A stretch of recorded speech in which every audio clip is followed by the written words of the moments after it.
كريم الله الله الله الله الله الله الله سبحان الله الله الله الله الله الله الله سلطان الله يا ربي أنت السلطان نحن عبيد أعوذ بالله من الشيطان الرجيم بسم الله الرحمن الرحيم الحمد لله والشكر لله ولا إله إلا الله والله أكبر ولا حول ولا قوة إلا بالله العلي العظيم بسم الله الرحمن الرحيم دستور مدد يا سيدي مدد سلطان الأولياء دستور مدد يا رجال الله مدد أهل الله في البلاد مدد مدد الحق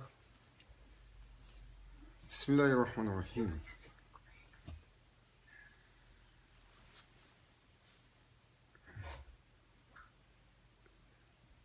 Le prophète sallallahu alayhi wa sallam, Afdalus salatu wa salam, a laissé un héritage d'une mesure inimaginable. Et il a laissé la marque de l'accomplissement, la marque de l'excellence, la marque de tout ce qui est sublime. Et parmi ces nobles caractéristiques, toujours il a été, le prophète sallallahu alayhi wa sallam, de cette disposition à vouloir pour la création entière le khair. L'essence du prophète sallallahu alayhi wa sallam, quand il est arrivé et qui Allah Azza wa Jal a révélé lors de sa naissance les premières choses qu'il a dit dans ce monde, ummati ummati wa ummat, sachant que sa manifestation, elle était comme Allah Azza wa Jal dit à propos de lui. Bismillahirrahmanirrahim. Wa ma arsalnaka illa rahmatan lil alamin. Et sachant cette prédisposition de la manifestation de la miséricorde d'Allah, dans ce verset, Allah Azza wa Jal dit: nous ne t'avons envoyé véritablement que telle une miséricorde pour la création. Et sa prédisposition naturelle est d'avoir toujours désiré pour l'autre de l'amener dans son jardin. Le jardin de Ubudiyya, le jardin de la servitude honorable, la servitude accomplie. Et le prophète sallallahu alayhi wa sallam a dit, il disait à ses compagnons: nul d'entre vous ne peut prétendre avoir accompli son iman tant et aussi longtemps qu'il ne désire pas pour son prochain ce qu'il veut pour lui-même.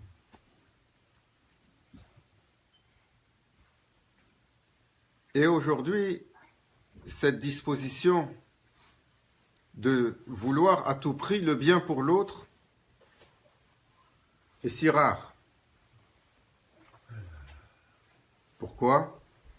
Parce que notre société, aujourd'hui, dans le temps de Akhir al-Zaman, elle nous enseigne à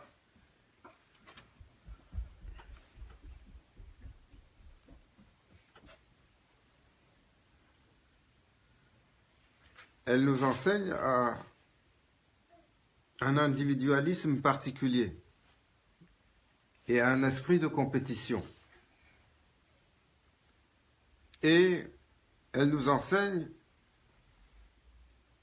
la vie aujourd'hui à être condescendant et suprémaciste par rapport aux autres.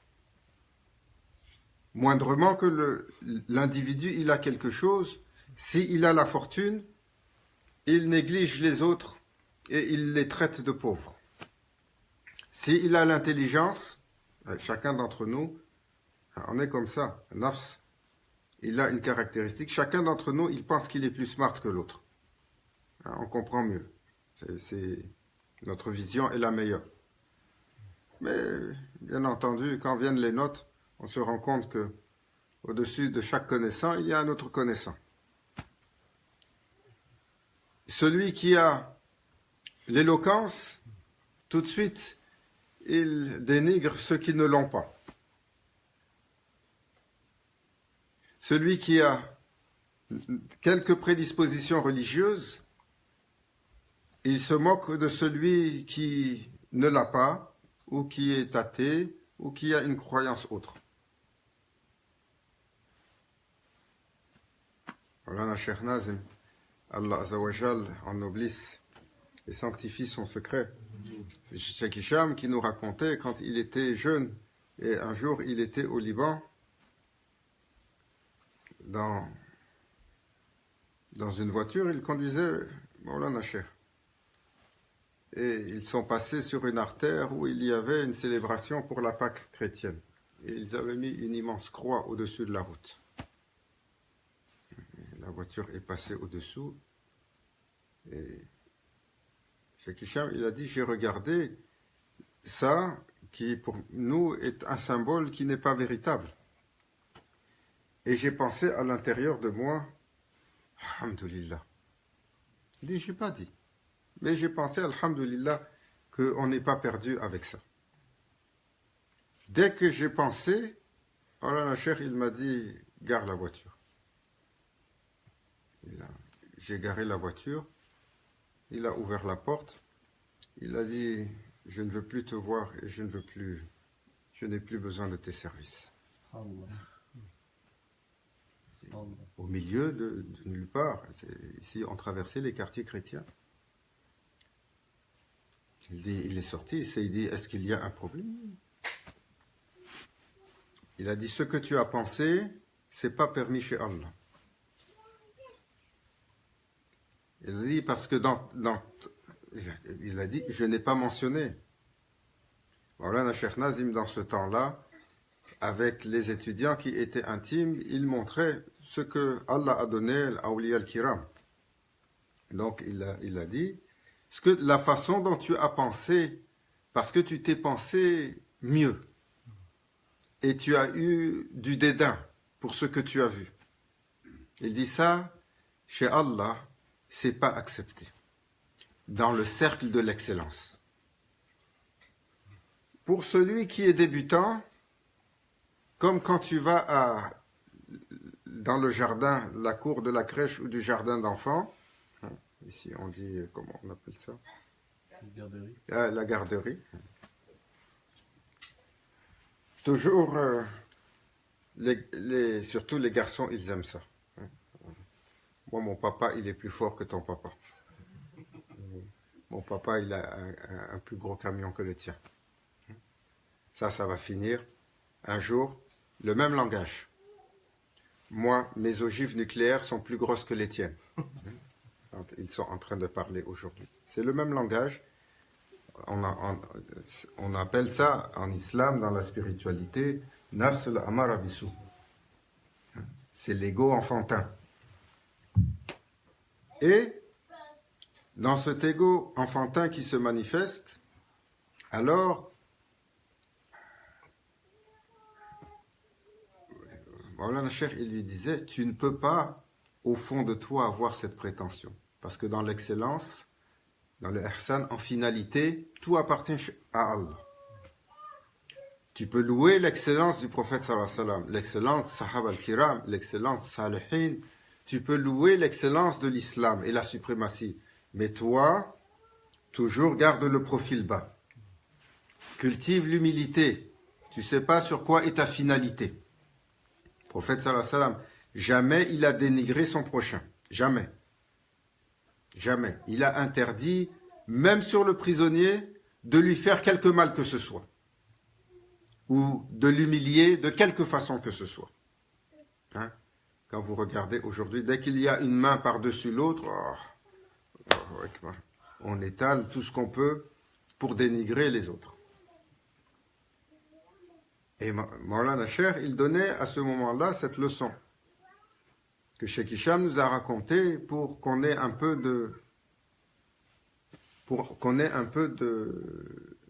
de pensée dessus, pour que cela nous serve.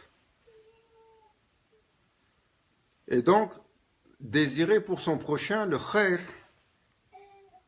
si celui qui met l'emphase sur son travail de caractère et que toujours il a cette prédisposition de vouloir pour son prochain un bien et le mieux, alors c'est nécessairement un signe, comme le prophète sallallahu alayhi wa sallam a dit, du iman qui évolue et qui s'épanouit.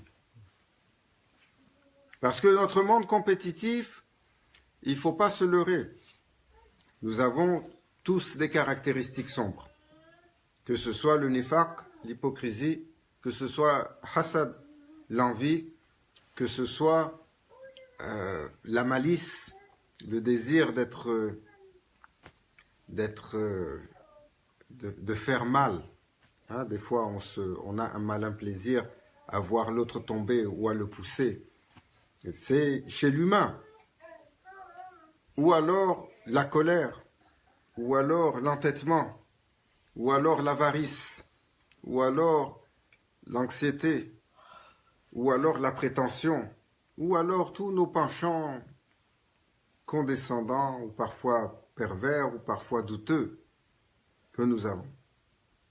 Toutes ces caractéristiques-là, elles transgressent l'autre. Elles nous déshonorent. L'honneur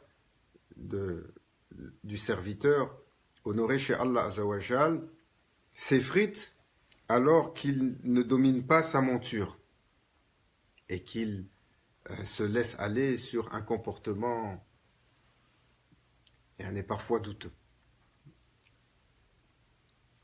Mais vouloir le bien pour l'autre, si le serviteur, il met l'emphase dessus, alors est inclus là-dedans tellement de travail contre toutes les mauvaises manières. Parce que quand tu veux le bien pour l'autre, alors déjà, tu cesses de l'envier pour ce qu'il a. Quand tu veux le bien pour l'autre, tu travailles ta générosité. Parce que tu désires donner, tu donnes de ton cœur pour que l'autre, il est comme toi. Si tu veux le bien de l'autre, alors et que tu œuvres en ce sens,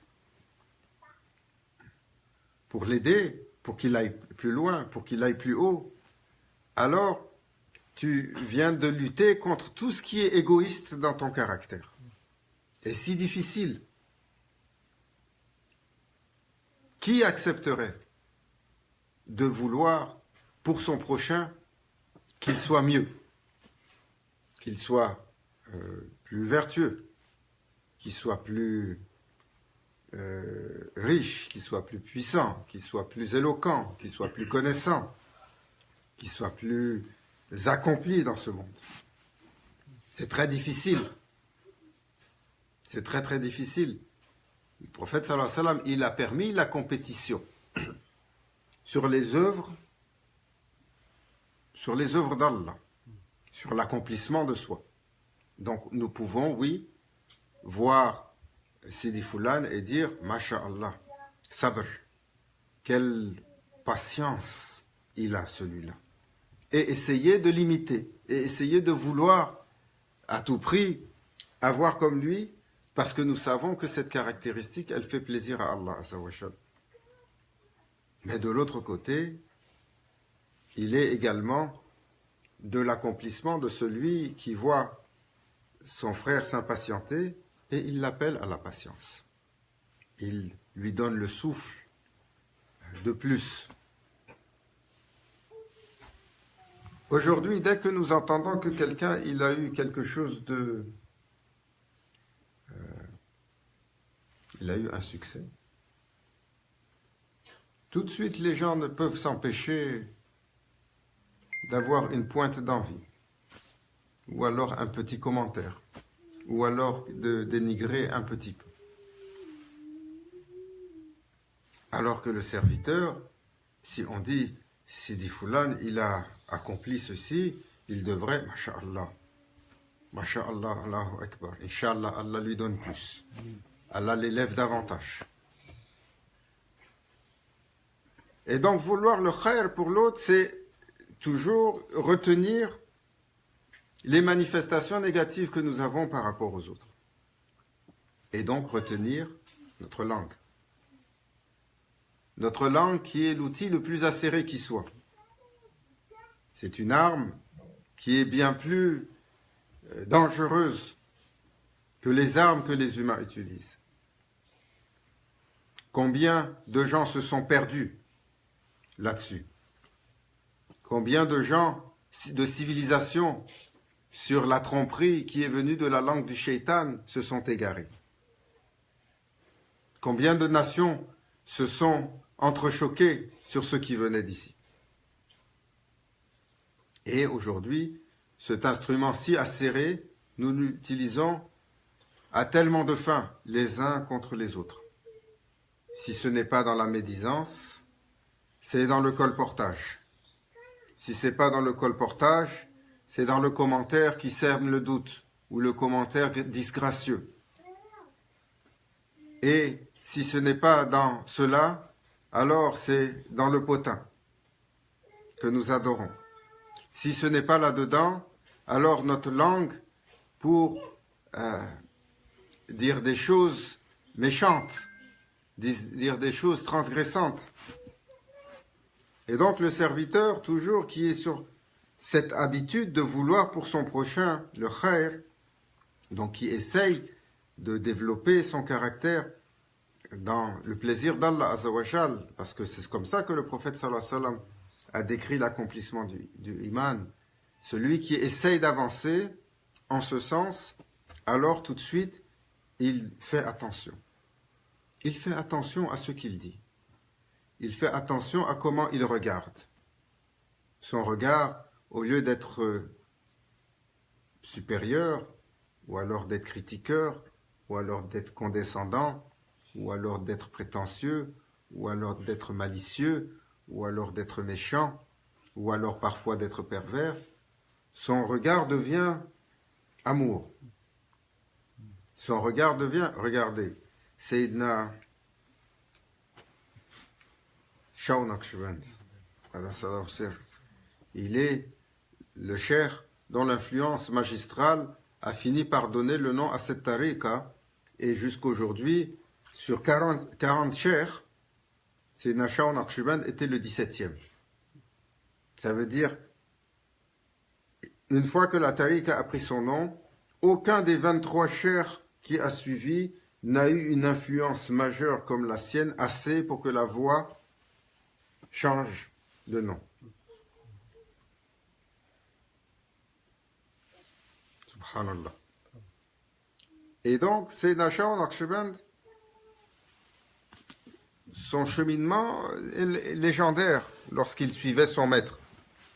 On dit qu'il a suivi son maître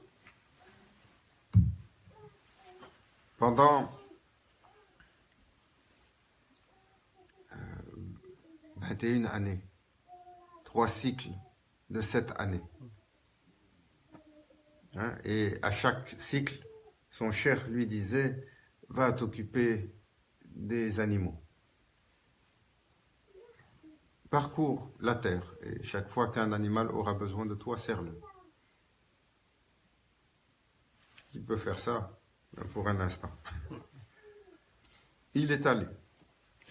Et les animaux qui ont besoin de nous, c'est pas ceux que nous avons facilement dans nos étables ou aujourd'hui dans nos maisons. Non, les animaux qui ont besoin de nous, c'était les animaux qui étaient malades, qui étaient démunis, qui étaient opprimés, pour lesquels il y avait un handicap ou un oisillon qui est tombé du nid, ou tellement de possibilités.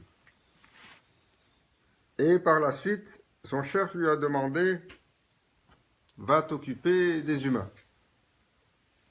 Marche sur la terre et partout où tu trouveras des gens qui sont dans le besoin, donne ton service. Et par la suite, son cheikh lui avait dit, va, pour toute chose qui demandera de toi, mets-toi à son service. Il a fait 21 années comme ça. Et quand il est venu, à la fin de ce périple-là et de cette éducation-là, il est arrivé chez son cheikh brisé et anéanti. Lorsqu'il revenait après 21 ans, il a dit, son cheikh l'a reçu et il était des plus déçu de lui-même. Et son cheikh l'a questionné. Ya Fulan, oh mon fils, qu'est-ce que tu as appris? Et il a dit à son cheikh ce qui a été rendu célèbre à ce moment-là au Seydi. Sous votre guidance et que j'ai parcouru le monde, le Seigneur des mondes m'a révélé le secret de chaque créature que j'ai rencontrée. Et j'ai vu la réalité de toute chose, son secret, le secret de sa création, ce pourquoi il a été créé, et le bienfait qui procède de lui, et sa place dans l'organisation divine. Et toutes les créatures d'Allah ont été favorisées avec une utilité et un bien. Mais une créature s'est avérée la plus inutile.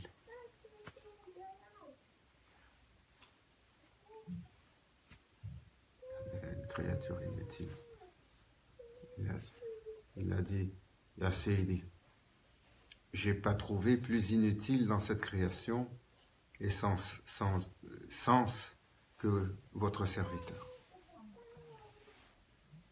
Et il était, on dit de lui qu'il était intégralement anéanti devant son cheikh. Et c'est là que on dit que le prophète sallallahu alayhi wa sallam a dit à son cheikh, c'est assez. C'est assez. Amène-le pour qu'il reçoive les honneurs de son secret.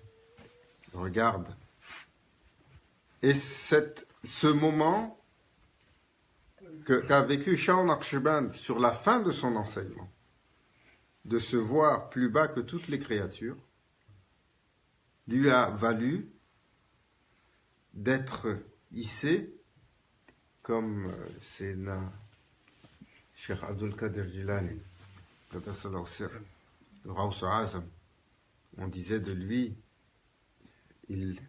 son pas était sur la nuque de tous les awliya. C'est la définition de son accomplissement.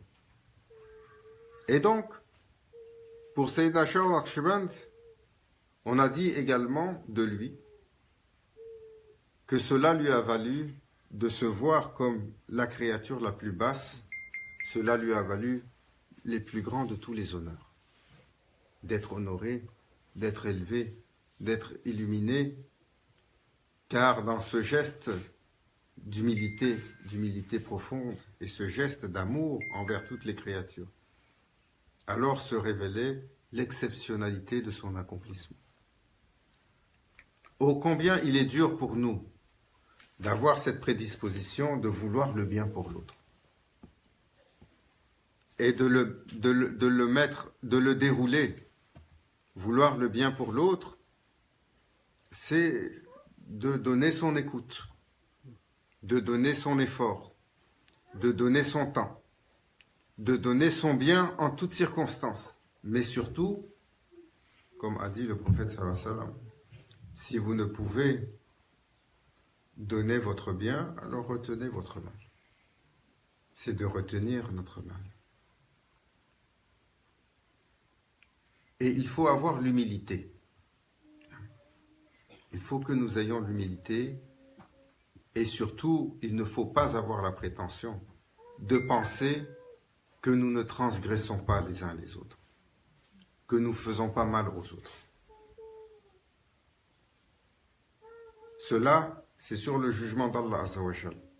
L'humain, sur chaque instant, il y a quelque chose qui n'est pas conforme aux prédispositions de l'excellence. Sur chaque instant, il y a quelque chose qui n'est pas conforme. Regardez, une fois, Sayyidina Abu Yazid Bistami, il était dans un hal, il était connu comme un cheikh d'État, où est-ce qu'il était dans un état de munajat, dans la présence. Et on dit de cet état de la présence, il a voulu offrir 2 rak'a dans la présence divine comme il ne l'avait jamais fait, avec toute sa concentration, toute son attention, avec toute la présence de son cœur. Ce qui est très difficile pour nous. Alors, dès qu'on rentre, Allahu Akbar, on se souvient de nos affaires, de nos problèmes, et il a dit de moi, et j'ai oublié de payer ça, j'ai oublié le feu, et demain il y a ça qui est... Ah, il y a un nouveau film qui est sorti aujourd'hui, ou un nouveau musalsal, et voilà, le shaitan ne nous laisse pas tranquille. Et quand vient le rituel, alors, tac, tac, tac, on prie, les gestes ne sont pas parfaits, on a... L'homme, il est censé mettre les bras comme ça quand il prie, il les a comme ça contre lui, parce qu'il est trop fatigué, il est censé ne pas coller ses coudes par terre, et il a les coudes qui est couché par terre, des fois on pose la tête, au lieu de mettre sajda ici, on roule sur la tête, voilà, comme ça. C'est nous ça. Vous avez vu les enfants, quand vous les appelez pour prier à côté de vous, comment ils sont? Ça nous fait rigoler, hein, masha'Allah. Quelqu'un, en nous regardant faire notre prière, rit de la même façon. Parce qu'on a l'air d'enfant, tellement on est loin de l'état de perfection. Hein? Comment ils étaient, Sahaba al-Kiram, lorsqu'ils rentraient dans leur prière, souvent on pouvait venir pour, quand ils avaient des problèmes, pour arracher une dent ou bien pour amputer même un membre. Certains des compagnons qui devaient se faire amputer d'un membre, ils ont demandé d'attendre à ce qu'ils soient dans la prière. Imaginez où ils étaient et dans quel état ils étaient. Et donc c'est Abu Yazid Bistami,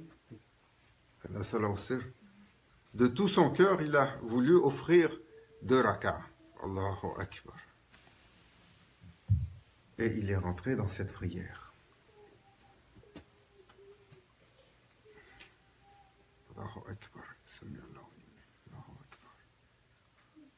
Assalamu alaikum wa rahmatullah. Assalamu alaikum wa rahmatullah. Dès qu'il a fini, il a entendu la manifestation d'une voix qui lui a dit Ya zalim, ô oppresseur, ô transgresseur. Ya zalim, Ya abdi, ya zalim, ô mon serviteur, comment tu es transgresseur et tu es oppresseur.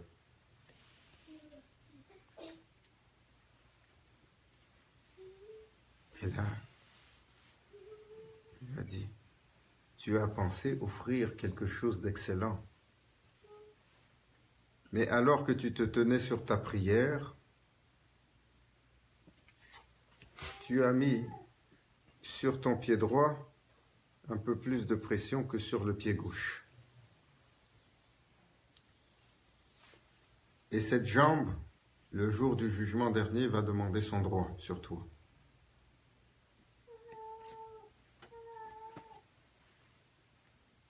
Ça, c'est le standard. Voilà, le Cheikh Nazim, souvent, il disait Shariatullah, c'est un accomplissement suprême. Et Grand Cheikh disait aucun serviteur, à part le prophète sallallahu alayhi wa sallam, n'est à mesure de la tenir jusqu'au bout. Parce que Shariatullah, c'est pas la jurisprudence et le fiqh qu'on connaît, c'est des couches et des couches d'accomplissement de plus en plus parfaite et de plus en plus subtile et de plus en plus exceptionnelle. Et tenir la mesure du commandement divin à son excellence, l'humain n'est pas capable. Et Grand Cheikh disait, Grand Cheikh, c'était le cheikh de Maulana Cheikh Nazim, Cheikh Abdullah Faiz Dagestani. Il était au Cham avec un autre cheikh qui était un alim notoire, et il lui avait dit, même garder Sharia un instant, ne serait-ce qu'une minute, c'est difficile. Et l'autre, il ne comprenait pas. Le cheikh lui a dit, Maulana Cheikh, ça c'est une minute, on peut si on fait attention. Il a dit, essaye. Et ils étaient assis, et l'autre, il s'est assis sur le adab complet, sur la bienséance. Même quand on est assis, il y a une bienséance. Tu ne peux pas promener ton regard comme tu veux. Tu ne peux pas détendre ton corps comme tu veux. Aujourd'hui, les gens, ils s'asseyent, on dirait qu'ils sont des Caïsars. On dirait qu'ils sont des Césars, des tsars. Ils s'étalent. Non, ils étaient assis ensemble et il s'est assis dans le adab complet. Il fait attention à tous ses mouvements et à comment il regarde et comment il était concentré et focusé à faire attention de ne pas vouloir prêter l'oreille au bruit qui vient dans la maison, parce que quand tu es chez Grand Cheikh, quand tu montais un peu plus loin, à l'étage supérieur, il y avait sa famille. Donc, c'est de faire attention à l'ensemble des intrants et de s'assurer de la bienséance complète. Et quand la minute est passée, Grand Cheikh lui a dit, je t'avais dit que Sharia est très dur à tenir dans son accomplissement. Il a dit, oh Cheikh, qu'est-ce que j'ai fait? Je me suis tenu. Il a dit non. Quand on était assis, pour tromper un peu l'ennui et surtout te garder concentré, tu avais la tasse de thé et tu as tourné la cuillère dedans. Le thé, il est déjà sucré et le sucre, il est mélangé et il n'est pas chaud. Il n'a pas besoin de ta cuillère. Chez Allah, ça a été un geste inutile. Et dans l'accomplissement de Sharia, la Sharia est basée sur la justice. La justice, c'est de mettre toute chose à sa place. Et lorsque tu es sur le geste inutile, alors tu viens de dépenser un effort, un temps précieux sur quelque chose de complètement inutile. Il dit, ça c'est la mesure du ihsan, de l'excellence. Et pour nous, ma'alish, c'est makam, cours d'école.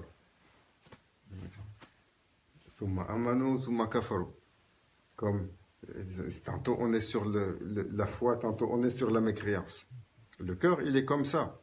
Des fois, quand la colère nous prend, Allah sait dans quel état de croyance est notre corps. Le prophète sallallahu alayhi wa sallam, il a comparé la colère au kufr.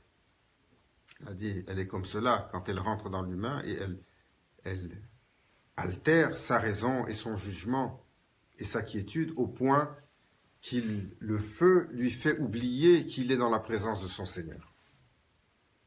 La présence d'Allah Azzawajal est toujours manifestée sur le serviteur. Et donc,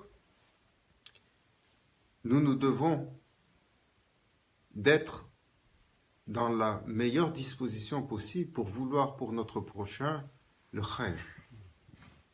Et de ne pas être décrits comme ceux qui ont été envieux. Ou comme ceux qui ont été, comment on appelle ça, avares de cette générosité de cœur. Il faut développer le caractère, masha'Allah, d'avoir cette joie, de voir les autres s'accomplir, les autres monter. Le prophète sallallahu alayhi wa sallam, il n'y avait pas de joie plus intense pour lui que de voir les gens rentrer en islam et d'évoluer sur le iman et de fleurir dans le jardin de ihsan et d'atteindre l'excellence. Ô combien il a loué son Seigneur pour les nobles compagnons qui lui ont été accordés. Et ô combien il a loué son Seigneur et il a invoqué pour que la terre de l'Arabie et la terre rentrent sur le chemin de l'islam. Et combien il a sacrifié de son être, de son temps, de son bien, de son intimité, de sa santé, de sa vie, pour que l'islam qui lui avait été révélé soit partagé. Et combien les compagnons ont voulu pour le donner pour les autres. Quels efforts ils ont déployés pour cela. Et nous, dans le khair que nous avons, que faisons-nous? Aujourd'hui, que font les croyants, que font les musulmans pour, comme geste de générosité de cœur, pour vouloir le bien pour les autres? C'est facile, hein, quand on est sur cette terre, dans nos conflits civilisationnels, de regarder les autres et de se moquer d'eux. Et de penser, ah, ceux-ci, ils sont comme ça, c'est des koufars, ce sont des égarés. C'est facile, c'est un jugement simple, mais c'est un jugement enfantin. Il faut vouloir, pour ceux qui transgressent et vous font mal, comme le prophète sallallahu alayhi wa sallam, Allah, quand est arrivé le triste événement de la ville de Taïf, et que à Taïf, les gens lui ont jeté des pierres, ils ont envoyé les enfants pour lui jeter des pierres. Ça a été l'un des événements les plus tristes de son existence. Et Allah sait. Et quand la montagne qui était présente, elle a demandé à anéantir cette cité, le prophète sallallahu alayhi wa sallam a dit non. Laisse. J'invoque Allah et je prie que dans cette descendance-là sortent des musulmans, des croyants. Qui d'entre nous a cette réaction de vouloir pour les autres, même le non-musulman? Sur le non-musulman, tu demandes qu'il ait la guidance de rentrer en islam et que sa descendance soit croyante, même s'il t'a transgressé, il t'a opprimé. Il faut avoir cette générosité de cœur. Le prophète sallallahu alayhi wa sallam a dit, celui sur la main de qui quelqu'un rentre en islam, aux yeux d'Allah, ça vaut plus que tous les trésors de la dunya.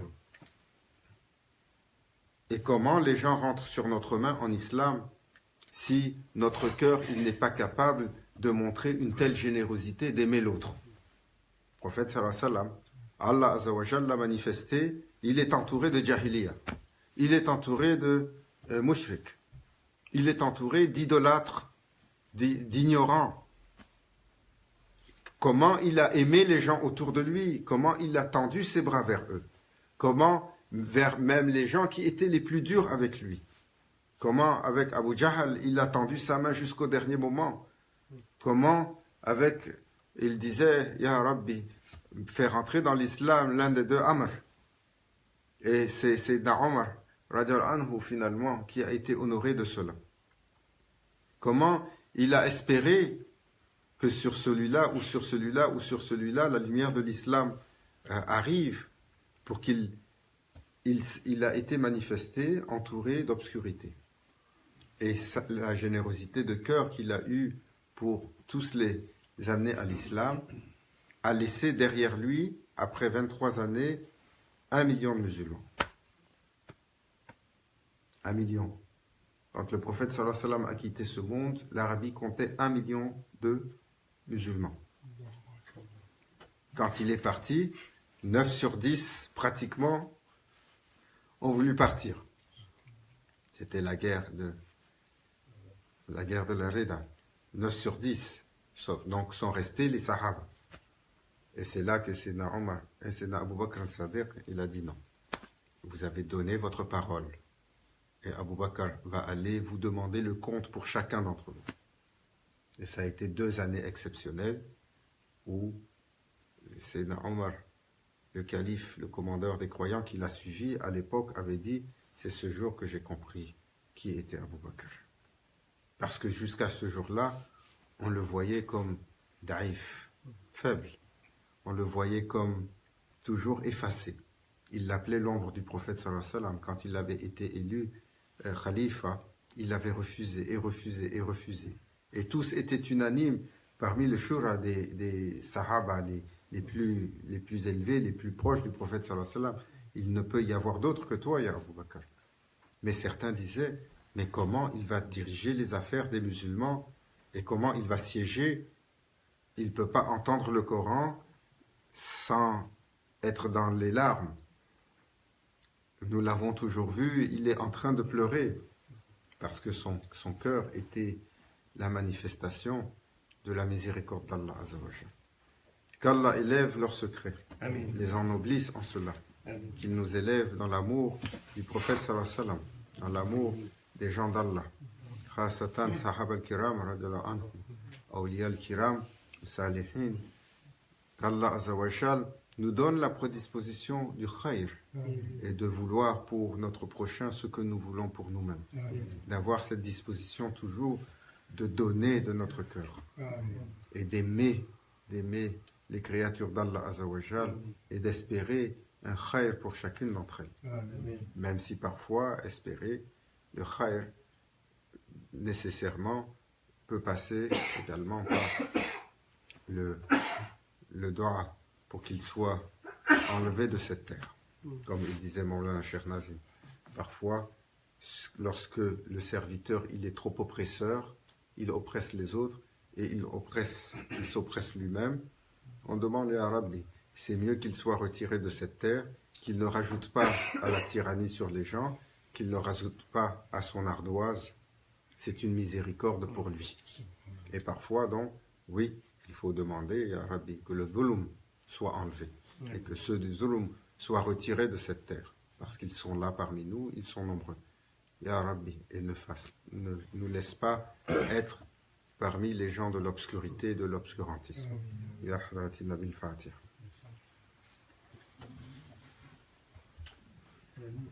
Et nous disons Ashhadu an la